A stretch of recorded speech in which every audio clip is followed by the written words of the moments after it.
Whoever had something so bad happen to them in their life, and they say, "Why me? Why me? What have I, God? What have I done? Why have you taken her from me? Why have you taken them from me? Your son, your daughter, your mom, or something like that." One of the most craziest things that can happen and devastating things that can happen in your life. And people say that it can't be a God because God wouldn't let nothing like that happen. Well, you got the scripture telling you that God does. Job was a righteous man. God took everything from him. He lost his whole family, his wife and his kids, and they died violent deaths. I mean, the place where I come from, I seen a lot of violent deaths, and I seen a lot of people turn away from God. And the Lord said unto Satan, "Behold, he is in thine hand." God just told Satan again, he's in your hands. Satan is going to go out now and torment this man. Job is going to suffer. He's going to suffer. And as God said that you haven't done anything to anybody, but he's going to go through a great trial in his life. And let me read the last part. But save his life. So that part he said, but save his life. That means he's going to suffer. He's not going to get the easy way out. He's not just going to die. God is going to test him to see his breaking point. And Satan is the tool for that job. See, Satan is just a tool. Satan is nothing more than that. He has a job to come out here and do. He's still under God's authority. He's talking to God, and God is telling him what to do right now. He was doing what he was supposed to do, what God made him to do at first, walking to and fro, and then God just gave him another assignment and told him what to do and how to do it. He you can learn a lot about God's nature and personality, and also Satan's nature and personality. You can learn that through a conversation. This is God and Satan having a conversation. You can learn a lot from that. So went Satan forth from the presence of the Lord and smote Job with sore boils from the sole of his foot unto his crown. Now, see, Job didn't have a drinking problem.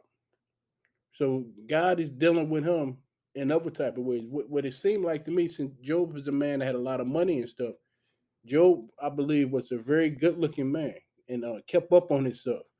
And like back in the days, like them things without blemish and things like that was kind of is a lot of value in society and whatever like that.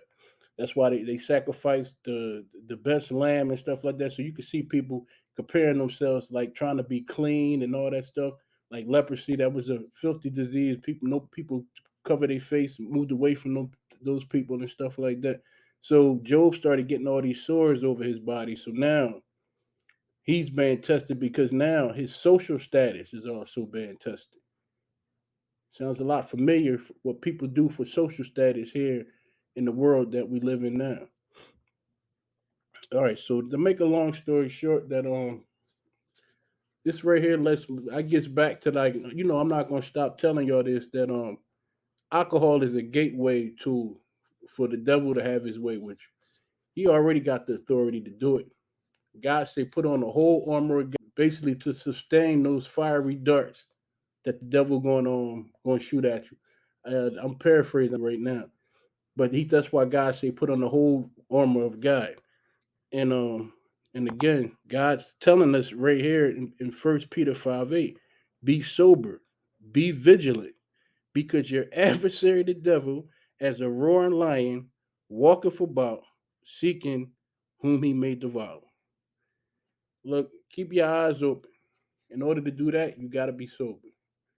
I mean, I'm not trying to be a party pooper. I'm not trying to be a hypocrite. Ain't nobody had more fun with alcohol than I did. But I'm telling you, I've been down that road. I was Job. I was Job. Now I think back to when I was a kid. I was a good kid until I got mixed up with some not so good kids moving into a new neighborhood, and it wasn't my element. So when they started drinking and doing other stuff, and I said, "Oh, I said drinking. This don't seem too bad. I know they all doing this crazy stuff and everything like that. But when I started drinking, I started having fun, taking parts in it, and I say, "Oh, I can do this. I can fit in." And it almost destroyed me. It left marks on my family. You know what I mean? Nobody is on this earth is gonna be without blemish, but God has your back. I mean, I'm living proof of it. I mean, I Job didn't turn his back on God. And I didn't turn my back on God either. Job ended up being more richer, and he had got another family after that. See, God does things in His way. Who to say? I don't know the story of how his family was, if they was good people or bad people, but they was his family. But he ended up having another family, and he became even more rich. And God gave me a chance to renew my relationship with my family. See, I was on that dark tunnel. Now I see a light at the other end of the tunnel, and I'm walking towards that. And I still got a lot of time down here on earth, but I see which direction that I'm going in.